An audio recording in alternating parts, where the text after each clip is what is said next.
Hello everyone, welcome to learn e spot. आज हमारा geography का लेक्चर नंबर 4 है और इसमें हम सोलर सिस्टम पार्ट 3 करेंगे, जो कि फाइनल पार्ट होगा इसका। इससे पहले हमने जो कुछ भी करा है उसको हम एक बार शॉर्ट में देख लेते हैं। अगर आपको डिटेल में देखना है तो ज्योग्राफी की प्लेलिस्ट में जाके आप सारे लेक्चर्स देख सकते हैं। ओके, तो हमने सबसे पहले पढ़ा origin of the universe. Universe कैसे बना, उसका क्रिएशन कैसे हुआ। तो उसके लिए हमने 2-3 थ्योरीज़ देखी थी। उसमें से जो सबसे ज़्यादा एक्सेप्टेबल है वो है big bang theory. Big bang theory जिसको कि हमने डिटेल में पढ़ा था।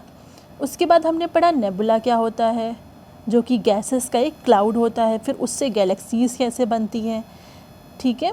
और फिर स्टार्स का क्रिएशन कैसे होता है, एक गैलेक्सीज़ में कितने सारे स्टार्स होते हैं। उसके बाद हम आए थे अपने सोलर सिस्टम में, अपने सन के ओरिजिन में।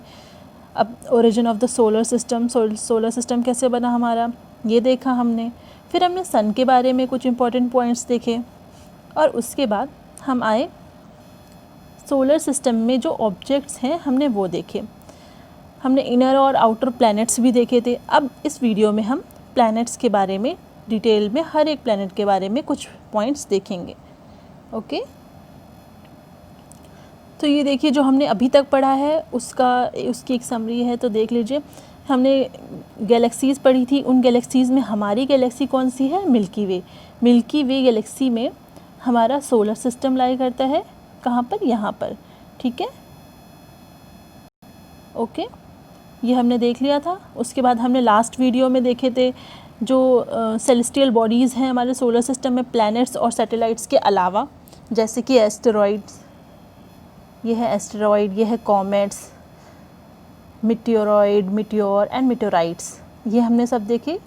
ओके, अब इस वीडियो में हम देखेंगे कि सोलर सिस्टम। अब हम एक ओवरव्यू ले लेते हैं कि हमारे सोलर सिस्टम के बियॉन्ड क्या क्या है। पहले तो हमने गैलेक्सीज़ देखी, गैलेक्सी के अंदर स्टार्स देखे। स्टार्स में हमारा स्टार है सन, और सन के अराउंड जो है उसका सोलर सिस्टम है। तो जहाँ तक सन का इफ़ेक्ट रहता है उसे हम बोलते हैं हीलियोस्फेयर। उसके बाद आता है क्विपर बेल्ट, ठीक है, बस ये टर्म्स ध्यान रखिएगा। और उसके बाद आता है इंटरस्टेलर मीडियम। यहाँ सन से अर्थ की जो डिस्टेंस है उसको हम बोलते हैं 1 एस्ट्रोनॉमिकल यूनियन, 1 AU।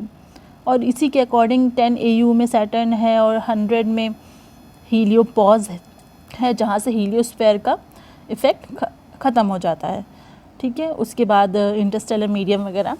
इसमें हमें बस ये ध्यान रखना है कि नासा जो यूएसए की स्पेस एजेंसी है, उसके 2 मिशन वॉयेजर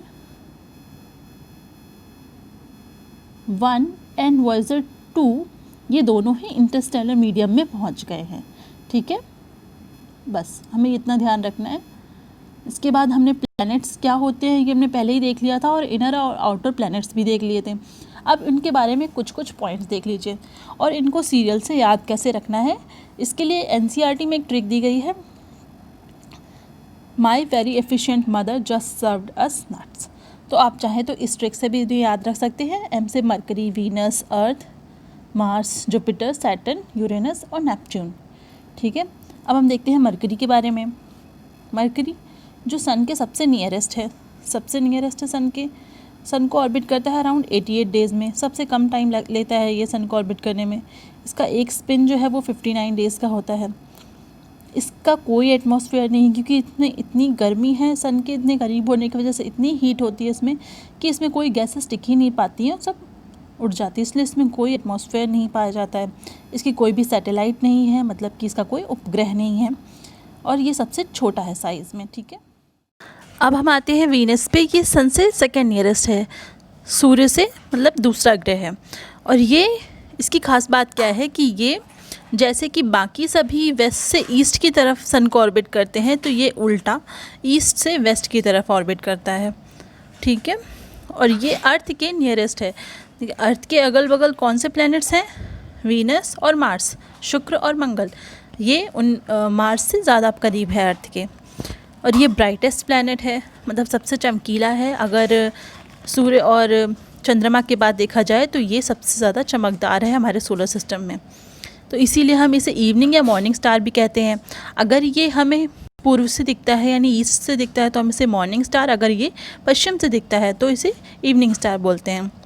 इसे अर्थ की ट्विन सिस्टर भी कहा जाता है और इसके और एटमॉस्फेयर में 90 से 95% जो है वो CO2 है, कार्बन डाइऑक्साइड है, और इसका भी कोई उपग्रह नहीं है। ठीक है, अब हम आते हैं अपने अर्थ पे, पृथ्वी। इसके बारे में हम आगे तो डिटेल में पढ़ेंगे ही, बस अभी इतना जान लीजिए कि ये सोलर सिस्टम में सूर्य से तीसरा ग्रह है और एक ये अकेला ऐसा ग्रह है सोलर सिस्टम में जिसमें कि जीवन है, पानी है और वातावरण ऐसा है कि जिसमें जीवन की उत्पत्ति संभव है।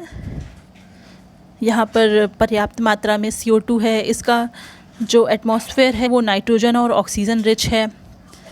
इसकी जो सूर्य से दूरी है उसको हम बोलते हैं एक एस्ट्रोनॉमिकल यूनिट, ठीक है, या फिर 153 मिलियन किलोमीटर।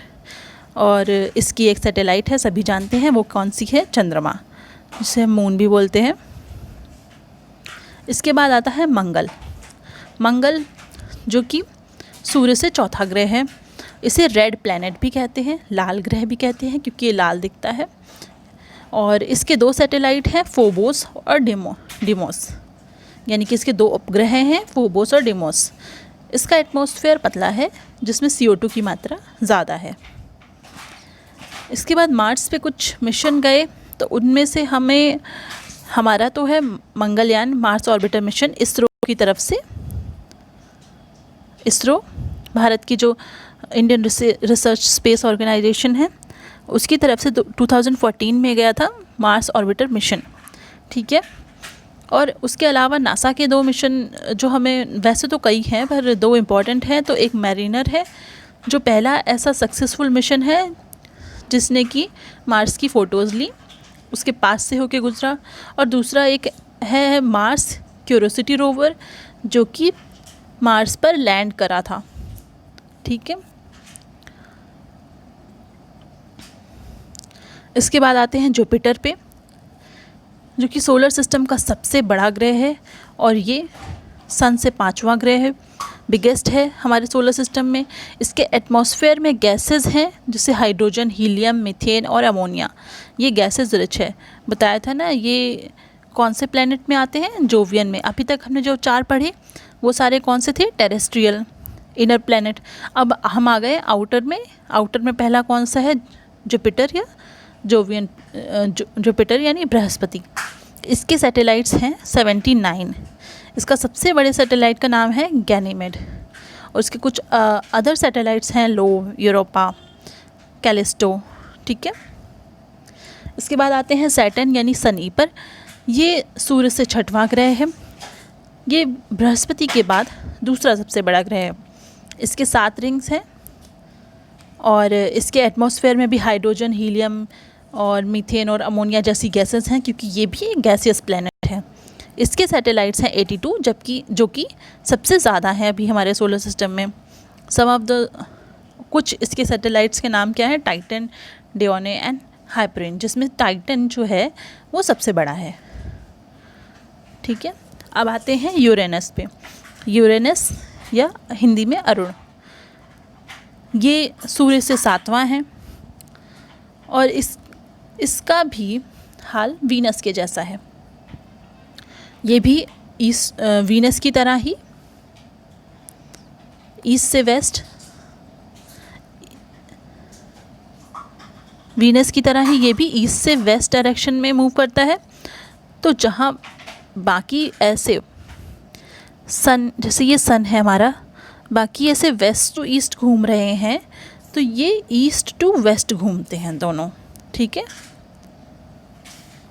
और इसके 5 रिंग्स हैं और ये जो है अपने एक्सिस पे इतना झुका हुआ है कि ये ऐसा लगता है कि ये अपने ऑर्बिट पे लुढ़कता हुआ चल रहा है, रोल करता हुआ, ठीक है।